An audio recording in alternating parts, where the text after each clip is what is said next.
Ako na po ang unang babati sa inyo. Merry Christmas and a Happy New Year! Salamat po sa Panginoon sapagkat magkakasama tayo ngayon pong unang Miyerkules ng huling buwan ng 2025. At nawa mga kapatid, ang paghanda natin sa pagdiriwang ng Pasko, ito ay nagbibigay sa atin ng kasiglahan, ng ngiti sa atin pong mga labi, sa kabila ng atin pong mga pinagdadaanan sa oras na ito, sa kabila ng kinakaharap ng ating bansa, no, na iba-ibang mga issues, lalo na ang korupsyon. Nawa ang katotohanan na ang Panginoong Hesukristo ay dumating dito sa lupa 2,000 years ago ang magbigay po sa atin ng pag-asa na ipagpatuloy ang ating pong buhay at ipagpatuloy ang paglilingkod natin sa Panginoon. Salamat sa Diyos sapagkat magkakasama po tayo ngayong gabing ito. Tunay po na napakabilis ng panahon. 22 days na lang, Pasko na, at 28 days na lang tayo po ay magpapaalam na sa 2025. Nawa mga kapatid, tayo po ay magkaroon ng reflection. Ano po? Magbalik tanaw tayo. Ano ba ang nangyari sa atin? Ano ba ang ginawa ng Panginoon sa buhay po natin? Ang akin pong panalangin ngayong gabi, ma-realize natin, makita natin na mas kilala natin ang Panginoon, mas naging malalim ang ating pong relationship sa Kanya, at mas naging handa tayo na sumunod sa Kanyang mga iniuutos po sa atin. Sapagkat sa pamamagitan lang ng pagsunod, ng buong puso, ay mararanasan po natin ang mga pagpapala na Kanya pong inilaan sa bawat isa na susunod po sa Kanya. Kaya ngayon pong gabing ito, atin na pong pag-aralan ang Kanya pong salita. Buksan po natin ang ating mga Bible sa Matthew chapter 2, verses 5 and 6. Matthew chapter 2, verses 5 and 6. Ang sabi po dito, "In Bethlehem in Judea, they replied, for this is what the prophet has written. But you, Bethlehem, in the land of Judah, are by no means least among the rulers of Judah, for out of you will come a ruler who will be the shepherd of my people, Israel." Pagpalain po ng Panginoon ang pagkabasa ng kanyang salita, tayo po'y manalangin. Muli, Panginoon, kami nagpupuri, nagpapasalamat at sumasamba sa inyo ngayon pong gabing ito.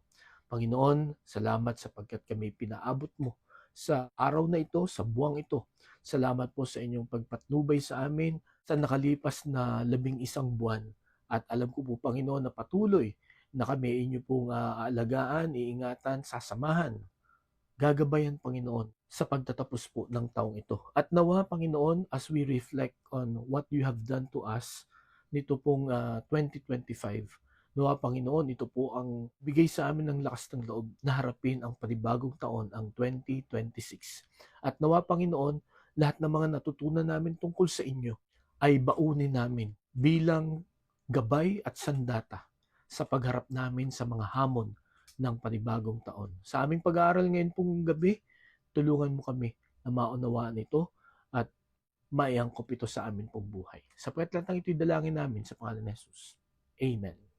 Meron po ako ipapakita ng mga larawan sa inyo at tingnan niyo po kung kayo ay familiar sa mga larawang ito. Okay? So ano po ang masasabi nyo dito po sa mga larawan na ito? Ang una, yung Lapu-Lapu Shrine, no? Alam po natin na yun po ay nasa Mactan, Cebu, no? And then itong famous na Rizal Park, no po, or Luneta. Hindi ka daw namasyal sa Manila pagka hindi ka nakapunta dito sa monumentong ito ni Rizal. And then itong EDSA Shrine, no? Nitong nagdaang linggo ay maraming mga tao ang pumunta dito para kanilang ihayag ang kanilang damdamin, ang kanilang gustong mangyari sa ating pong gobyerno. And then itong makikita natin sa Caloocan, sa Circle, ito pong monumento ni Bonifacio.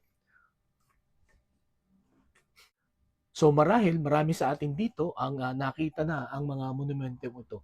Pero sa inyo pong palagay, bakit kaya itong mga ito ay itinayo sa particular na lugar na ito? No po?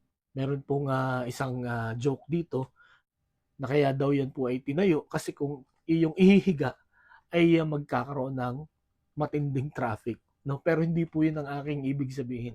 Ang gusto ko pong maisip natin, bakit kaya ang mga bantayog na ito o mga monumentong ito ay itinayo sa lugar na ito?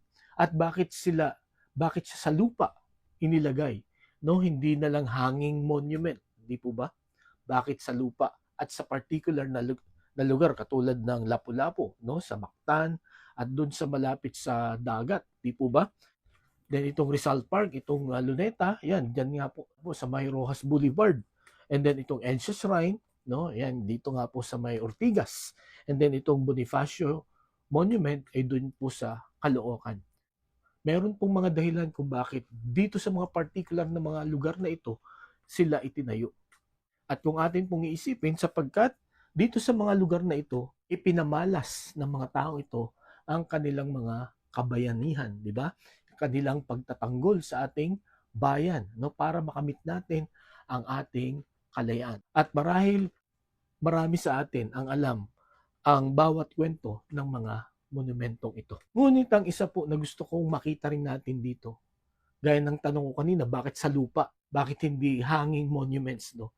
Sapagkat ang lupa, kailanman ito ay hindi mawawala, no? As long na may lupa, at dahil sa itong mga monumentong ito ay nakalagay dito, maaalala mo or ituturo sa iyo kung ano ang dahilan bakit sila itinayo dyan, bakit sila nagpakabayani, no? Unless ito pong mga monumentong ito ay nakatayo sa sinkhole, no? Ang ibig sabihin, anytime pwede silang lumubog, at pag lumubog yan at hindi na ni-repair or itinayo ulit, ay malilimutan na ang significance ng lugar na yon. Mga kapatid, ngayong gabi, ang gusto ko pong pag-aralan natin ay ang isang napakahalagang lugar na lumipas man ang iba't ibang henerasyon, no po, or maraming taon. Ito pong lugar na ito ay hindi malilimutan, at ang magagandang bagay na makikita natin sa lugar na ito ay hanggang ngayon ay magbibigay po sa atin ng inspirasyon, ng encouragement, no po, lalo na sa ating pong pagsunod sa ating pong Panginoon. Napakahalaga po na makita natin ito, sapagkat marami sa mga nangyayari sa atin po ngayon ay nagbibigay po sa atin ng pag-aalinlangan, nagbibigay po sa atin ng takot, no po, nagbibigay po sa atin ng pagkalito sa atin pong pagsunod, sa atin pong paglilingkod sa atin pong Panginoon. Ngayon pong gabi, ang gusto ko pong pag-aralan natin, at ito po ay aking pinamagatan, Bethlehem, the place of wonder. Bethlehem, the place of wonder, no? Or ang Bethlehem, ang lugar na nakakamangha. Since ngayon nga po ay December na, so halos lahat ng mga tao ay talagang handang-handa na i-celebrate ang Kapaskuhan. Pero mga kapatid, lalo na sa atin po mga mananampalataya, napakahalaga na ang bawat bahagi ng Pasko ay atin pong nauunawaan at naiintindihan ang kahulugan nito sa atin pong buhay. Ngayon pong buwang ito, ay pag-aaralan natin yung mga mahalagang lugar na nabanggit sa Biblia nung dumating ang Panginoong Hesukristo. At ito nga po ang una, itong Bethlehem. At mamaya makikita po natin bakit ito po ay nakakamangha na lugar. Ito pong mga talata natin pong binasa kanina, ito po ay ni-record or sinulat ni Matthew, ang isa sa mga apostol ng Panginoong Hesukristo, at ang kanyang record, sinulat niya na ang pagpunta ni Joseph and ni Mary sa Jerusalem and then sa Bethlehem para magpa-register, no? According sa Luke chapter 2 verses 1 to 3, ang sabi dito, in those days Caesar Augustus issued a decree that a census should be taken of the entire Roman world. This was the first census that took place while Quirinius was governor of Syria, and everyone went to his own town to register. And then sa verse 4, so Joseph also went up from the town of Nazareth in Galilee to Judea, to Bethlehem, the town of David, because he belonged to the house and line of David. And then sabi pa dito sa verse 5, he went there to register with Mary, who was pledged to be married to him and was expecting a child. Verse 6, while they were there, the time came for the baby to be born, and she gave birth to her firstborn, a son. She wrapped him in clothes and placed him in a manger because there was no room for them in the inn. So dito po nakita natin ang pangyayari, ito'y madalas na nating naririnig, sa Bible stories, maging sa mga palabas sa TV, itong nativity, itong pagdating ng Panginoong Hesukristo or kapanganakan ng Panginoong Hesukristo 2,000 years ago. Ito po yung una na pagdating ng Panginoong Hesukristo dito. Ngunit ang gusto ko nga pong tingnan natin dito ay yung lugar. At ang lugar na ito ay yung lugar ng Bethlehem, kung saan ipinanganak ang Panginoong Hesukristo. At meron tayong tatlo na makikita na katotohanan tungkol po sa lugar na ito. Bethlehem, the place of wonder. Bakit ito naging nakakamanghang lugar? Ang una po na makikita natin, kung titingnan natin itong talatang ito na binasa natin, ito po ay hango sa prophecy ni Micah, chapter 5 verse 2. Ito pong Micah chapter 5 verse 2. Ito po ay 700 years before Christ's birth, So ang tagal nitong binanggit. And then pagdating dito, ay binanggit ulit sapagkat ito ay nakita natin na merong wise men na naghanap kay King Herod dito po sa isang bata na ipinanganak, na magiging hari ng mga Hudyo. At alam nga po natin na nagulat dito si King Herod at tinanong niya yung mga chief priests and teachers of the law, at kanyang kinonfirm kung totoo nga ba itong mga sinasabi ng mga wise men na ito. At yun nga, pinatotohanan nila na meron niyang ipapanganak na King of the Jews, na yan po ay matagal nang hinihintay ng mga Hudyo. At alam po natin ang nangyari na itong si Herod, kumbaga na-threaten siya at sinabihan niya itong mga wise men na ito, pag nakita itong bagong hari ng mga Hudyong ito, ay ituro sa kanya kung saan, para siya rin ay makasamba. Pero alam natin ang kanyang hidden motive, or hidden agenda. Talagang papatayin niya ito sapagkat ayaw niya ng may kahati. Di po ba? So ngayon po nga gabi, gusto ko pong makita natin bakit ang Bethlehem is a place of wonder. Ang una, nakatotohanan makikita nito, Bethlehem is the place of wonder because this place is a place of fulfilled promise. This place is a place of a fulfilled promise. Ito ay lugar, every time na maririnig natin itong Bethlehem, ipinapaalala nito sa atin na may pangako or may ipinangako na natupad. Hindi lamang ito lugar ng pangako, kundi ito ay lugar na tinupad ang pangako. Di po ba? At sa atin po, ang dami pong mga nangangako sa atin at marahil tayo rin ay marami na rin mga pinangakuan. Napakahalaga po sa atin, na tinutupad ang pangako. At tayo din, dapat tinutupad din natin yung atin pong mga pinangako. Ngunit dahil po tayo mga makasalanan, marami po sa mga ipinangako sa atin at marami din sa mga ipinangako natin ay hindi natin natutupad or tinutupad. Di po ba? Kaya talagang masama ang atin pong mga loob at pagka nakarinig tayo ng pangako ay lagi tayong may pagdududa. Pero mga kapatid, sa particular na lugar na ito, itong Bethlehem Ephrata, ito po 100% walang duda na nung ipinangako ng Panginoon, nung may ipinangako ang Panginoon, tinupad niya ito. Okay? Ano ba itong pinangako niya? So balikan natin itong Micah chapter 5 verse 2. Ang sabi niya dito, "But you, Bethlehem Ephrata, though you are small among the clans of Judah, out of you will come for me one who will be ruler over Israel, whose origins are from of old, from ancient times." Okay? Dito po, prophesy ni Micah ang pangako ng Panginoon sa mga Israelites, lalo na sa Southern Kingdom. Sapagkat during this time, talagang Northern at saka Southern Kingdom ay nalalapit na sakupin ng kanilang mga kalaban. Bakit po? sapagkat sila ay matitigas ang ulo, ayaw na nilang sumunod sa Panginoon, sila po ay naglilingkod na sa iba-ibang mga Diyos-Diyosan. At kanila pong pinagsasamantalahan, ang mga mahirap, ang mga walang kakayahan. At ang Panginoon galit na galit po sa ganyang klase ng leadership, di po ba?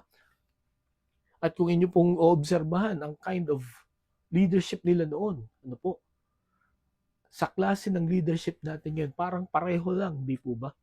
Talamak ang injustice, ang corruption, ang disobedience, di po ba? At dito nga po, sinabi ng Panginoon, na malapit na parusahan, masakop ang Northern and Southern Kingdom. Ngunit pagdating dito po sa chapter 5, nagbigay ng pag-asa ang Panginoon. Na sa kabila ng katigasan ng ulo ng mga Hudyo na ito, sa kabila na sila ay masasakop ng Assyria at saka ng Babylon, sila ay papahirapan, merong ipapanganak. Merong ipapanganak na magiging hari ng Israel. At ang sabi pa dito sa last part, whose origins are from of old, from ancient times. Yung word po na ancient times dito, ang ibig sabihin niyan ay from eternity. Ang ibig sabihin, ito pong magiging pinuno nila ay buhat sa walang hanggan. Na ang iniisip nila dito ay ang Panginoon. Ang Mesiyas, ang tagapagligtas. And then, 700 years after, eto na nga, dito sa Matthew chapter 2, makita po natin dito na ipinanganak na ang Panginoong Hesukristo, ipinanganak na itong magiging ruler of Israel. At itong mga wise men na ito ay hinahanap nila. At tinanong niya kay King Herod, itong si King Herod, hindi niya alam. Tinanong niya sa mga priest and mga teachers of the law. At yun, inaffirm ng mga leaders na ito na meron nga na ipapanganak. So Bethlehem is a place of wonder because it is a place of a fulfilled promise. Every time na mababasa niyo po itong Bethlehem Ephrata, na dito tinupad ng Panginoon ang kanyang pangako ng tagapagligtas. By the way, bakit Bethlehem Ephrata ang tawag? Sapagkat si Micah, sinulat niya na Bethlehem Ephrata para ma-identify na itong Bethlehem na ito ay yung nasa ibaba ng Jerusalem. Sapagkat meron pang isang Bethlehem sa northern part, sa taas ng Nazareth. So hindi yun itong binabanggit na Bethlehem dito, kundi itong Bethlehem dito sa southern part ng Israel, sa southern part ng Jerusalem. At ang lugar po ng Bethlehem ay unang nabanggit sa Genesis chapter 35 verses 19 to 21. Dito po inilibing yung asawa ni Jacob na si Rachel. At alam po natin, meron po na 4 na naging asawa itong si Jacob. Ang gusto niya talaga do sa 4 ay si Rachel. Yun talaga ang gusto niyang pakasalan. Kaya lang siya po ay dinaya ng kanyang biyanan na si Laban. Ang ipinakasal ay si Leah. Okay? At yun nga nangyari, nagkaanak siya ng 12. Dalawa dito kay Rachel. At dahil nga siya yung pinakamamahal ni Jacob, so napaka-importante nitong pinaglibingan. At nilibing siya sa Bethlehem. At ang isa pa na mahalaga sa lugar na ito ay dito po ipinanganak si Haring David, the great king of Israel. Mababasa natin yan sa 1 Samuel 17:12. Bagamat ito ay napakaliit, ang sabi dito, you are the smallest. Ang sabi sa Micah chapter 5 verse 2, though you are small among the clans of Judah. And then sabi dito sa Matthew chapter 2 verse 6, are by no means least among the rulers of Judah. So talagang ito ay pinakahuli, pinakamaliit, pinakahindi sikat, sa mga bayan ng Judah. Ngunit sa kabila noon, dito nagbigay ang Panginoon ng pangako at ito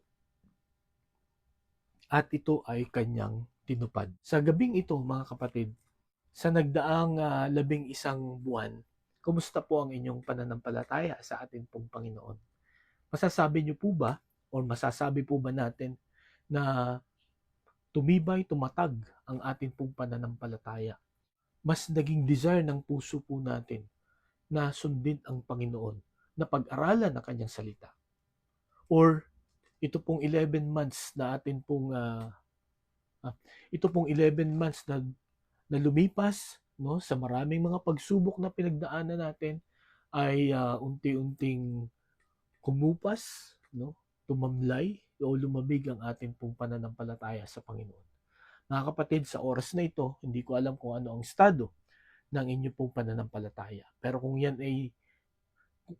kayo po ay parabang nanlalamig na, nag-aalinlangan na sa Panginoon, nawa maalala ninyo itong nawa sa atin pong pag-celebrate nawa sa atin pong pag-alaala, nawa sa atin pong paghanda sa celebration ng Pasko, maalala natin itong lugar na ito ng Bethlehem, sapagkat dito tinupad ng Panginoon ang kanyang pangako. Hindi lamang basta siya nangako, but He fulfilled His promise. Hindi ko alam kung ano po ang pinanghahawakan ninyo na pangako ng Panginoon sa inyo. At hindi ko po alam kung kayo ay naiinip na o yun nga, nagdududa na kung tutuparin ba ng Panginoon yun. Mga kapatid, when we are in doubt, no, if you are doubting tonight, remember Bethlehem. Sapagkat, again, dito po, siya nangako at tinupad ang pangako na yun. So, for sure, ano po, in due time, ano po, sa takdang paraan at panahon ng Panginoon, tutuparin niya yung pangako niya sa atin. Kaya nawa ito po ay magbigay sa atin ng inspiration, ano po, ng kasiglahan na magpatuloy, no? Na sa kabila ng maraming pagsubok, manatili po tayong tapat sa atin pong Panginoon because He will fulfill His promise. Okay po? Yun po ang una na makikita natin. Ang pangalawa, this place is a place of wonder, hindi lamang because it is a place of fulfilled promise, but a place of faithful provision. No? It is a place of faithful provision. No? Tapat na pagkakaloob ng pangangailangan natin. Bakit po? Sapagkat ang ibig sabihin ng Bethlehem, no po, ito pong Bethlehem ay Hebrew word na ang ibig sabihin po nito ay house of bread, no? O bahay ng mga tinapay. At alam po ninyo, sa Israel, napakahalaga ng tinapay. Kumbaga sa atin ngayon, kanin ito or bigas ito na parang hindi kumpleto ang ating meal pagka hindi tayo nakakain ng kanin. Sila, hindi kumpleto ang kanilang meals kung hindi sila makakain ng tinapay. Kaya napakahalaga sa kanila ang tinapay. Laging may tinapay, no po, sa bawat kainan, sa bawat celebration, no po. At napakaganda ng kahulugan nga nitong Bethlehem sapagkat dito pinanganak ang Panginoong Hesukristo na later on, ano po, after 30 years. Sa John chapter 6 verse 35, ano po ang sabi ng Panginoon? Then Jesus declared, I am the bread of life. He who comes to me will never go hungry, and he who believes in me will never be thirsty. Ang sabi ng Panginoon, I am the bread of life. No? He who comes after me will never be hungry again. Ano po ang ibig sabihin nun? I will faithfully supply or provide your needs. Okay? At dito, ang tinutukoy niya, no, na ipoprovide niya, kasi ang sabi niyan, pagka lumapit kayo sa akin, no, at kinain niyo ang bread of life, hindi na kayo magugutom uli. You will be satisfied, no? Kumbaga, if we will take this literally, no, para magtataka tayo, no, sapagkat marami na tayong kinaing tinapay, lalo na dito sa Pilipinas, ano, talagang iba-ibang klase ng pandesal na yung ating kinain, pero nagugutom pa rin tayo kahit gaano karami ang ating kainin. Pero itong pangako ng Panginoon, basta kinain mo, hindi ka na magugutom. Pero again, alam po natin, no, na may spiritual meaning po ito. Na pagka tinanggap natin ang Panginoong Hesukristo, pag isinuko natin ang buhay natin sa Panginoong Jesucristo, He will provide our greatest need. No? Ano ba ang greatest need natin? Kaligtasan. Ano po? Because our greatest problem is because of sin. Dahil po tayo ay makasalanan. Dahil tayo po ay laging sumusuway sa ating Panginoon, tayo po itatapon ng Panginoon sa impyerno. At hindi natin kayang iligtas ang atin pong sarili kahit na tayo magpakabait, gumawa ng mabuti, no? Magpamembro sa iba-ibang mga reliyon, magpabautismo, hindi po tayo maliligtas sapagkat ang tanging makakapagbigay lang sa atin ng kaligtasan ay ang Panginoong Hesukristo, who is the bread of life. At hindi lang itong kaligtasan ito ang ipagkakalob ng Panginoon sa atin, kundi yung pang-araw-araw nating pangangailangan. No? Kaya kung inyong maalala yung the Lord's Prayer, give us this day our daily bread. Ang ibig pong sabihin nun, no po, ang Panginoon ang makakapag-provide ng pangangailangan natin everyday. Kaya sa Kanya tayo humingi, sa Kanya tayo umasa, at gawin natin ang mga instructions niya para makamit natin itong ating daily bread. Ang pangako niya sa Philippians chapter 4 verse 19 sa mga tao na nakikibahagi sa gawain ng Panginoon. Sa mga mananampalataya, mahal ang gawain ng Panginoon, at sa mga mananampalataya na hindi nagdadalawang isip na magkaloob para tulungan ang gawain ng Panginoon, ang pangako niya, the Lord will supply all our needs according to His riches and glory in Christ Jesus. Hindi po kayo pagkukulangin ng Panginoon at hindi nyo rin pagsisisihan na kayo po ay nagkaloob para po sa gawain ng Panginoon because you love the Lord and you love His work.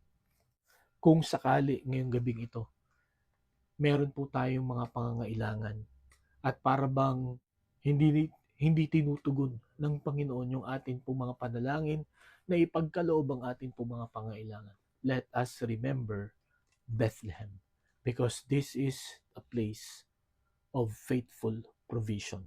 Nung tinupad po ng Panginoon yung kanyang pangako, nung ipinanganak ang Panginoong Jesucristo dito po sa Bethlehem, pinapakita po nito na lahat ng pangangailangan natin, malaki man yan o maliit, tutugon na ng Panginoon yan. At ang Panginoon lang ang makakatugon sa ating mga pangangailangan. Kung kaya't dapat ang ating pong maging tugon dito ay sa Kanya lagi tayo umasa. Huwag sa iba, huwag tayo maghanap ng ibang options. Huwag tayo mag-isip ng plan B, plan C, plan D. Sa Panginoon lang. Because the Lord will faithfully provide. He will not just provide, but He will faithfully provide our needs. At ang sabi niya dito, dito nga sa John chapter 6 verse 35, He who comes to me will never be hungry again. Kaya ngayong gabi, sana hindi po tayo makalimot na lumapit, tumawag sa Panginoon sapagkat ipagkakaloob niya yung atin pong pangangailangan nang naaayon sa kanyang kalooban, nang naaayon sa kanyang timing. Ano po? So pagtiwalaan natin ang Panginoon. So yun po ang pangalawa na makikita natin na katotohanan tungkol po sa Bethlehem, the place of wonder. Ano po? It is a place of wonder because it is a place of fulfilled promise, and secondly, a place of faithful provision. Ang pangatlo at ang panghuli, it is a place of factual paradox. Factual paradox. Anong ibig sabihin po nito? Lugar ng totoong kabaligtaran or kabalintunaan. Anong ibig sabihin nun? Ano po? Sapagkat kung titingnan po natin ito, 2 beses sinabi, sa Micah chapter 5 verse 2, ang sabi dito, pansinin niyo po itong salitang ginamit ni Micah dito. But you, Bethlehem, Ephratah, though you are small among the clans of Judah. So pansinin niyo yung small, sa ibang translation, too small, sobrang liit. And then itong dito sa Matthew chapter 2, ang sabi niya dito, means least among the rulers of Judah. So ito pong Bethlehem Ephrata, napakaliit po nito at pagdating po sa leadership, okay, or nagpo-produce ng leaders, ito po ang huling-huli, no, or hindi po ito sikat, no, na nagpo-produce ng mga leaders, mga achievers. Wala pong mga makikita tayo na qualified, no, na maging leader dito po sa Bethlehem. Ngunit makikita nga natin dito, according sa kasaysayan nila, according sa history, na maraming mga significant events, ano po, na mababasa tayo dito. Kaya, gaya ng sinabi ko po sa inyo kanina, dito inilibing yung pinakamamahal na asawa ni Jacob, no, na si Rachel, sa Genesis chapter 35 verses 19 to 21. And then, ito nga po, sa 1 Samuel 17:12, now David was the son of an Ephrathite named Jesse, who was from Bethlehem in Judah. Jesse had 8 sons, and in Saul's time, he was old and well advanced in years. Okay? So who is David? He is a son of an Ephrathite named Jesse, who was from Bethlehem in Judah. So, itong susunod na hari ng Israel, at ito nga ang pinaka naging dakila na hari ng Israel, ay si David na taga Bethlehem. Anak siya po ni Jesse. So makikita po natin yung factual paradox dito, yung totoong kabalintunaan o kabaligtaran, 'di ba? Siguro kung tayo mag-orchestrate, no, ng pagdating ng hari, sigurado sa Jerusalem siya ipapanganak, no, sa isang sikat na city. Na kung sa panahon natin ngayon, siguro dito sa Metro Manila, at ang hospital, either Makati Medical or the Medical or St. Luke's, papanganak.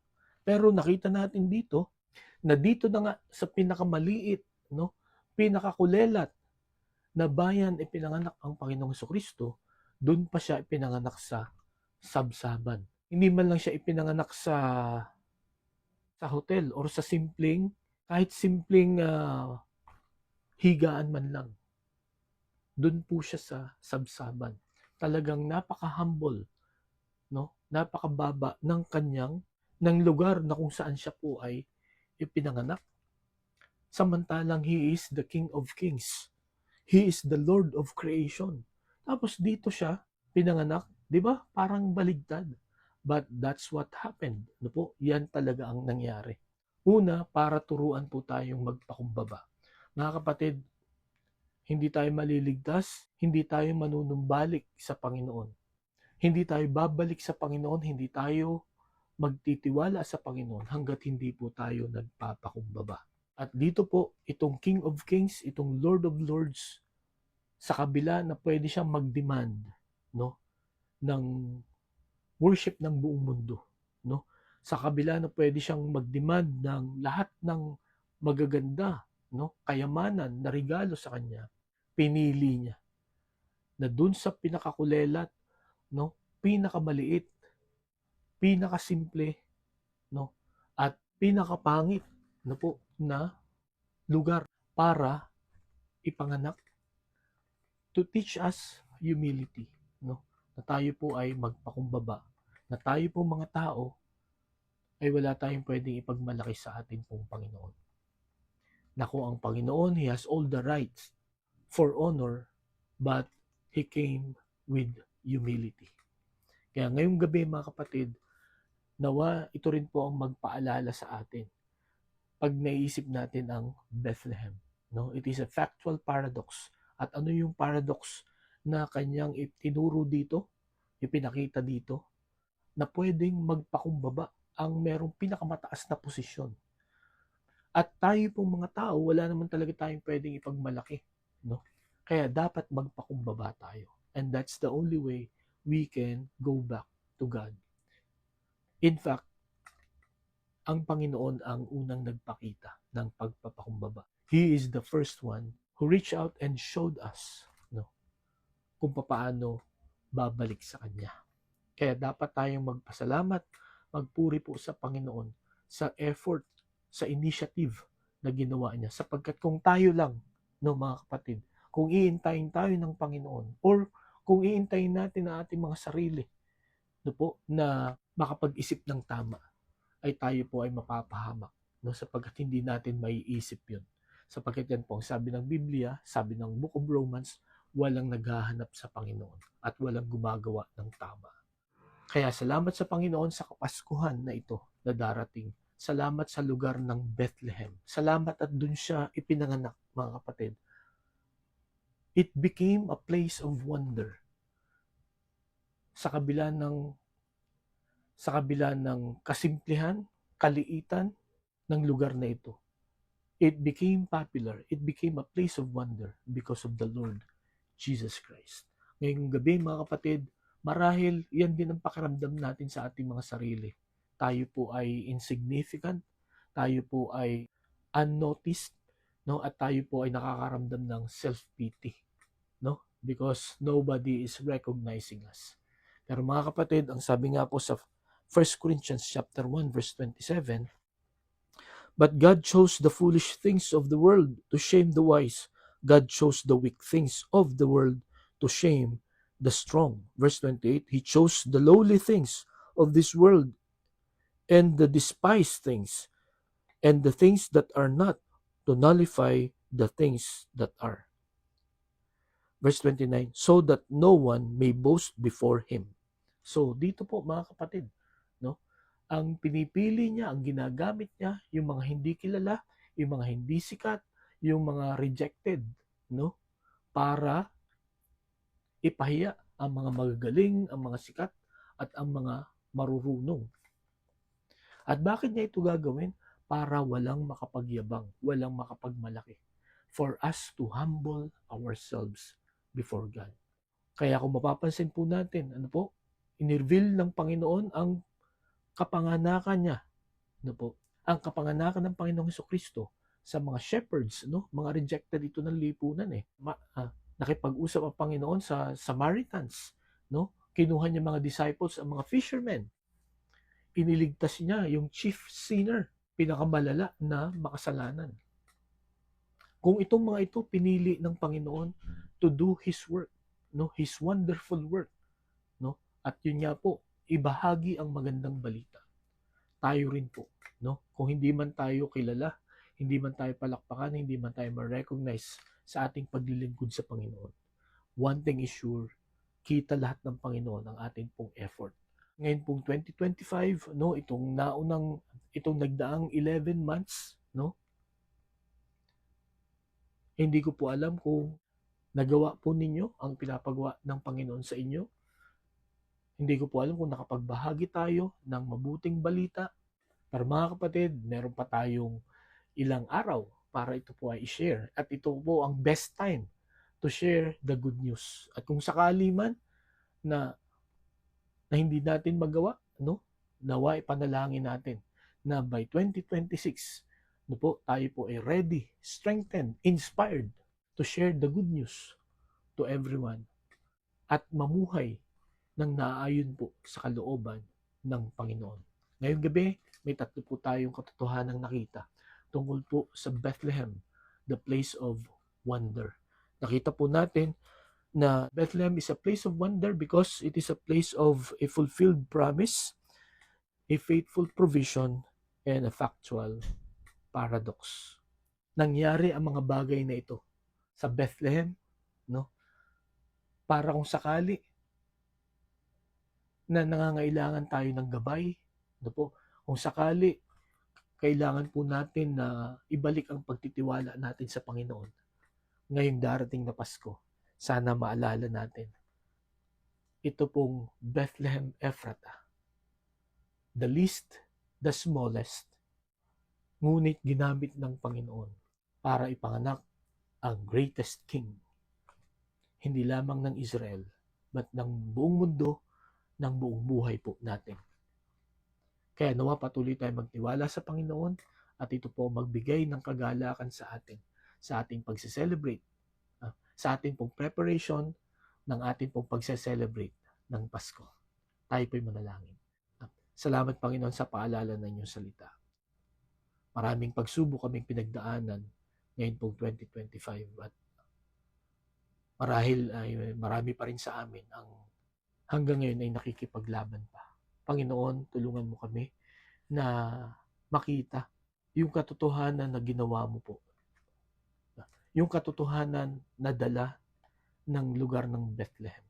Na habang may Bethlehem, habang ang lupain ng Bethlehem ay naandyan, habang ito ay nababanggit sa amin pong celebration, nababasa namin sa inyong salita, ito po ay magbibigay sa amin ng encouragement na kami hindi mo papabayaan, na ikaw ay tapat sa inyo pong mga pangako sa bawat isa.